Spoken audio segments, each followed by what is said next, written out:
ফ্রান্সের পার্লামেন্ট নির্বাচনে দ্বিতীয় দফার ভোটে মারিন লো পেনের কট্টর ডানপন্থী দল ন্যাশনাল র্যালি জয় পেতে ব্যর্থ হয়েছে।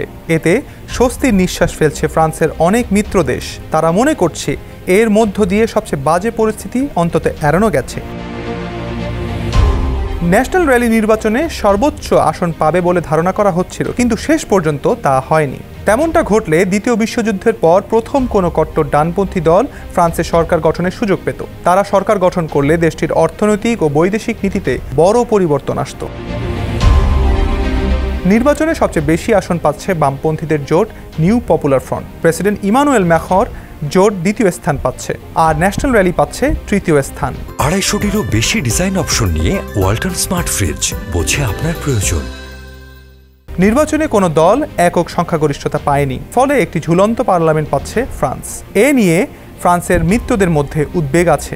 ইতিমধ্যে ফ্রান্সের বেশ কিছু মিত্র দেশ প্রতিক্রিয়া জানিয়েছে। ফ্রান্সে কট্টর ডানপন্থীদের সরকার গঠনের আশঙ্কা আপাতত এড়ানো সম্ভব হওয়ায় তারা উচ্ছ্বাস প্রকাশ করেছে। ইউক্রেনের মিত্রদের আশঙ্কা ছিল ফ্রান্সে লো পেনের নেতৃত্বাধীন সরকার এলে তারা মস্কোর প্রতি নমনীয় হতে পারে। 2022 সালে ইউক্রেনে রুশ হামলা শুরুর পর থেকে ফ্রান্স সহ অন্যান্য পশ্চিমা মিত্রের সহায়তার উপর নির্ভর করে আসছে কিয়েভ।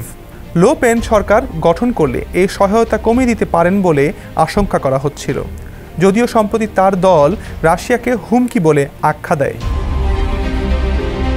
ইউরোপে কট্টর ডানপন্থীদের জনপ্রিয়তায় সাময়িক ভাটা পড়েছে। আপাতত সেই ইঙ্গিতই দিচ্ছে ন্যাশনাল র্যালির পরাজয়।